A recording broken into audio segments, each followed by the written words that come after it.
Hey guys, and welcome back to my channel. I wanted to talk today about something that really irks the living crap out of me, even though I have to be nice because I'm a professional and my job is to educate people. And that's about stigma against lifting weights. And a lot of times people associate this with women. It seems like a lot of women do say that they don't want to lift weights for such and such reasons, but I hear it from men too. Some of the reasons people say they don't want to lift weights is, well, I don't want to get bulky. Okay, I've been lifting weights since 2011, and yeah, I'm not bulky yet. How much you actually gain muscle is very much dependent on your genetics, your hormone profile, a number of other factors. So every time somebody says that, that kills me because women especially tend to not get bulky. But on the side of men, there are men who bust their butts in the gym day in and day out and still are not really all that muscular. They're just like kind of average looking. So it almost comes across kind of arrogant when people say, well, I don't want to lift weights because I don't want to get bulky. I just, I know they don't mean it that way, but you're probably not going to get bulky unless you were either on PEDs or unless you're just really going at it in the gym. And another thing people have to say against lifting weights is they don't want to get hurt. There's this great quote from Dr. Brett Contreras, and he says, you think lifting weights is dangerous, try being weak. Being weak is dangerous. And that's totally true. If you think of the older population, the majority of injuries that happen are from falls, and those falls are from decreased balance and decreased strength. So if those individuals had been able to resistance train, they probably could have possibly prevented those falls. And a lot of times in sport, sometimes if you are able to increase the strength of an individual, sometimes you're actually able to decrease injury there as well. So lifting weights is actually leads, but it's shown over and over again in the research, it actually leads more to less of a likelihood of injury and doesn't actually increase your injury. I was actually just telling a client this today. She was talking about going to the gym and having to move other people's weights because they left them around, and she was afraid to move it because it was hurting her back. And I was like, well, look, you're more likely to hurt yourself just moving crap around rather than doing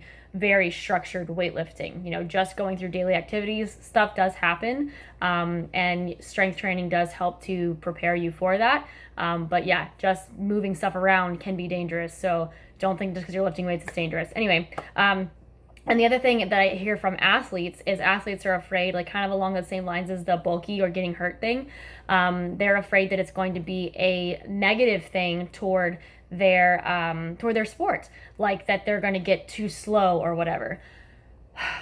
The strength and conditioning coach in me is just dying inside. You guys realize that there are actual people with like the certification that I have that do this for a living, and they make lots and lots of money to make people bigger, faster, stronger, and they literally have them lift weights, and those people don't slow down.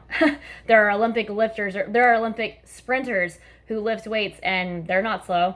I wonder why that is. It's because they train specifically for their sport. They resistance train in a way that will actually amplify their ability to perform. So now that all of that is out of the way, let's talk about the good things about lifting weights and resistance training, why you should be doing it, whether you're male or female or a dog or a cat or whatever. I mean, whatever you identify as. First thing is it increases your muscle mass. So if you have increased muscle mass, obviously that's going to lead to increased strength, in most cases, at least to a point.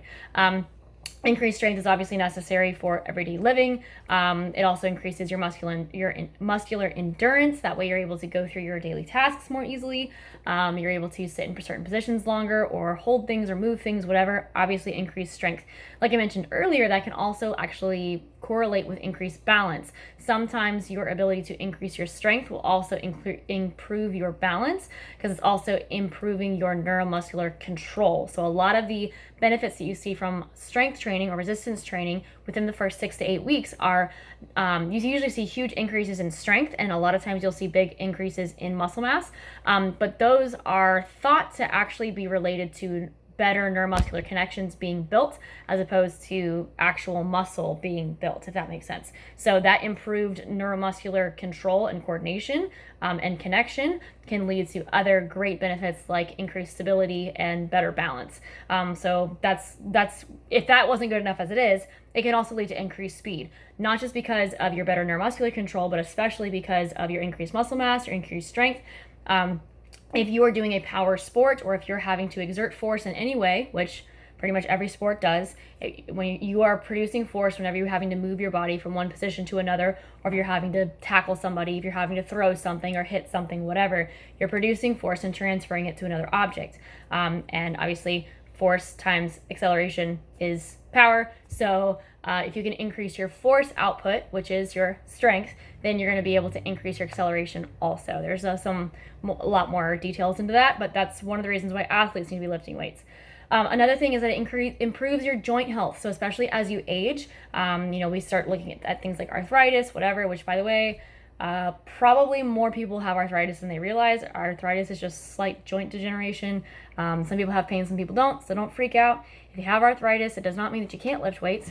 Actually, in a lot of ways, you're better off if you do, because you're increasing the strength of the muscle around the joint, but you're also improving the quality of the joint. And some of that is because you're increasing your bone density. So this is especially important for women or people as they age. Whenever you start to put extra force on the bones, and you also pull on those bones, because your body is a lever system, the more you start to pull on those bones through using weights, through using resistance, you actually start to, what happens is the body breaks down the bones a little bit and then rebuilds them even stronger. And it happens over and over again, so you get essentially denser bones. So if you are going into the time of life where you're like in menopause, or you're just kind of getting later in life, people often start seeing decreases in bone mass. If you're in resistance training, it helps to fight that line a little bit. That way you have increased bone mass, but bone density, and you don't see as many of those things like osteoporosis, osteopenia, that kind of very scary stuff. So increase bone density also. And then the last one is increased connective tissue. And this kind of goes back to the preventing injury. So sort of. Your tendons will improve in strength, because the way that the body works is you have your muscles. They're kind of held together through this like fascia and all this connective tissue stuff. It basically turns into a tendon at the end of the muscle. Whenever you contract that muscle, it pulls on the tendon. And like I said, you have a lever system, so it also pulls on the bone ultimately. But those tendons are also thought to have a big impact on your ligaments, and ligaments connect bone to bone. So your tendon connects your muscle to your bone, and then the ligaments are connecting the bone to the bone. And with that increased force and increased movement, you're actually improving the quality of the tendons and the ligaments, because they go through a similar process where things can break down and then they rebuild themselves within reason. Those have they don't have as much of a blood supply, so they can break down and get really irritated. But if you can gradually build those up in time, you can actually prevent overuse injuries later. Believe me, I know I have had many overuse injuries. So yes, it can be a huge help. That is like not even an exhaustive list. There are so many reasons why you should be resistance training. And every time somebody says that they think that they shouldn't because they're afraid to, I want to shake them and be like, yes, you should. But I have to be nice, because not everybody knows this stuff. So hopefully this was helpful to you. If you know someone who is afraid to resistance train for whatever reason, send them this video, and maybe it will convince them to go do some resistance training. Or if you have any questions, drop a comment in the section below. That way. All right, you guys have a good day.